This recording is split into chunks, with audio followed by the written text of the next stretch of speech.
আসসালামু আলাইকুম। আমার গরুগুলার হচ্ছে এখন গোসল করানো হয়েছে। তো গোসল হচ্ছে গরু মোটা তাজার ক্ষেত্রে সব থেকে গুরুত্বপূর্ণ বিষয় আমি মনে করি। তার কারণ হচ্ছে আপনি যদি গরুকে সময় মতো গোসল না করান এবং সঠিকভাবে গোসল না করান, তাহলে আপনার গরুর গ্রোথ বা মোটা তাজা কখনোই সঠিকভাবে আসবে না। তো এখানে একটা কথা বলছি যে সঠিকভাবে গোসল, তো গোসল কিন্তু অনেক ধরনের হয়। আপনি শুধু আসলেন, শরীরে পানি মেরে দিলেন, গোসল হয়ে গেল না। শরীর ভিজাই দিলে গোসল হয় না। আপনার গরুটারে মরায়া বা ঘষা মাজা করে গোসল দিতে হবে, এবং যতক্ষণ পর্যন্ত তার শরীরে ময়লা পরিষ্কার না হয় বা ময়লা তার শরীর থেকে আপনি পানি মারার পরে পরিষ্কার পানি যে পর্যন্ত না বের হবে, ওই পর্যন্তই আপনার তাকে গোসল দিতে হবে। অর্থাৎ আপনার গরুর শরীরে কোনো প্রকার ময়লা দেখা যাবে না। আপনি যদি সঠিকভাবে তার শরীরের ময়লাটা দূর করে দিতে পারেন, পরিষ্কার দূর করে দিতে পারেন, আপনাকে একদম পরিষ্কার করে দিতে পারেন। আর তার শরীরের যে দুর্গন্ধ আছে এবং আপনার ফ্লোরের বা খামারের যে দুর্গন্ধ আছে, ওই দুর্গন্ধ যদি আপনি দূর করে দিতে পারেন, তাহলে অবশ্যই 100% অনেক দ্রুত আপনার গরুর পরিবর্তন আসবে। আমরা যারা 3 মাসে গরু মোটা তাজা করি, তারা হচ্ছে অনেকেই মনে করে যে গরুর ইনজেকশন মারলাম এবং দামি খাবার দিলাম এবং গরু মোটা তাজা হয়ে গেল, কৃমিনাশক করলাম। আসলে বিষয়টা মোটেও এরকম না। এখানে অনেকগুলা জিনিস হচ্ছে আপনার কাজ করে। তার মধ্যে অন্যতম হচ্ছে গোসল। আপনাকে সঠিক সময় মতো গোসল করাইতে হবে, প্রতিদিন নিয়মিত গোসল করাইতে হবে। তার শরীরে কোনো প্রকার দুর্গন্ধ থাকা যাবে না, তার শরীরে কোনো প্রকার ময়লা থাকা যাবে না।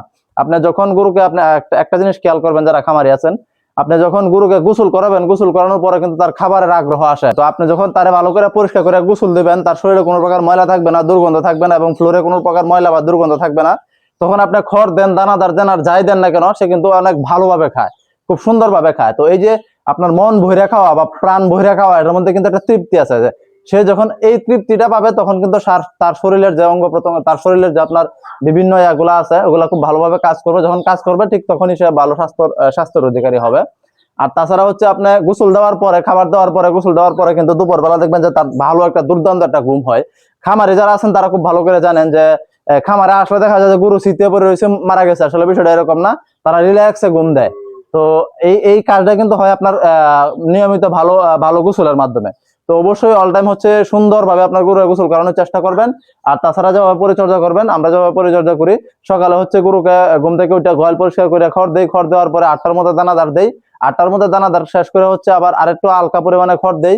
তারপর হচ্ছে 10টার মধ্যে গোসল কমপ্লিট করাই। তো 10টা থেকে হচ্ছে দুপুর 2টা পর্যন্ত তারা হচ্ছে একটা ভরপুর রেস্ট, একদম ভরপুর রেস্টের মধ্যে থাকে, আরাম করে ঘুমায়। তারপরে 2টার সময় আবার উঠে আবার খড় দেই, আবার শুয়ে যায় 3টার দিকে, 3:30টার দিকে, আবার আসরের সময় ঘুম থেকে উঠে বা শোয়া থেকে উঠে তখন হালকা একটু খড় দেওয়া হচ্ছে আপনার দানাদার দিয়ে দেয়। দানাদার মাগরিবের আগে দানাদার দিয়ে দেয়, মাগরিবের আগে দানাদার দেওয়ার পরে আপনার আমরা হচ্ছে সন্ধ্যা রাত 8টার মধ্যে হচ্ছে তাদের সামনে থেকে সব ধরনের খাবার ক্লোজ করে দিই। কারণ গরু হচ্ছে রাত্রে রেস্ট করে এবং সারাদিন যে খাইছে ওই খাবারটা হচ্ছে মুখের মধ্যে না আপনার জাবর কাটে বা সাবা, এই জিনিসটা তাদের করতে হয়। এই জন্য হচ্ছে আপনার গরুগুলারে সঠিকভাবে এই জন্য হচ্ছে আপনার গরুগুলারে সঠিকভাবে যত্ন করা, প্লাস হচ্ছে আপনার করার চেষ্টা করবেন, গোসল করানোর চেষ্টা করবেন। আমি কিন্তু গোসলটারে সব থেকে বেশি গুরুত্ব দিই, কারণ এই গোসলের পরে হচ্ছে তাদের খাবার রুচি বাড়ে, এই গোসলের পরে হচ্ছে তাদের খুব ভালো একটা ঘুম হয়। তো অবশ্যই গোসলটা আপনারা গুরুত্ব দিবেন। তারা হচ্ছে আমারই কোনো থিওরি নাই গরু মোটা তাজা করণে, থিওরি হচ্ছে এটা। আর অবশ্যই লক্ষ্য রাখবেন যে আপনার সকালের দানাদার এবং বিকেলের দানাদার, 2টা দানাদারের মধ্যে কমপক্ষে 8 ঘন্টা যেন একটা গ্যাপ থাকে, 8 ঘন্টার গ্যাপ। কারণ হচ্ছে সকালের দানাদারটা যখন আপনি দিবেন, এটা হজম হইতে কমপক্ষে 8 ঘন্টা সময় লাগে। তো আগের খাবারটা হজম না হইতে যদি আপনি আবার খাবার দেন, তাহলে এটা গ্যাসের সৃষ্টি করতে পারে। তো এই বিষয়গুলো ভালোভাবে লক্ষ্য রাখবেন। তো আমি যে সারমর্ম যে 3টা বিষয় বলছি, এক, সঠিক মাত্রায় আপনার ভালো একটা পুষ্টিকর দানাদার, তারপরে হচ্ছে আপনার ভালো একটা গোসল, আর তারপরে হচ্ছে খুব ভালো পরিমাণে হচ্ছে ভালো একটা দানাদার, ভালো একটা গোসল, এবং হচ্ছে সঠিক ম্যানেজমেন্ট, যে টাইম টু টাইম যে কাজগুলো আছে। তো এটা যদি করতে পারেন, ভিটামিন ইনজেকশনেরও প্রয়োজন নাই, কোনো কিছুরই প্রয়োজন নাই। আপনি শুধুমাত্র ভালো মানের দানাদার খাবার দিবেন, খড় দিবেন, যত্নগুলো ঠিক রাখবেন, আলহামদুলিল্লাহ।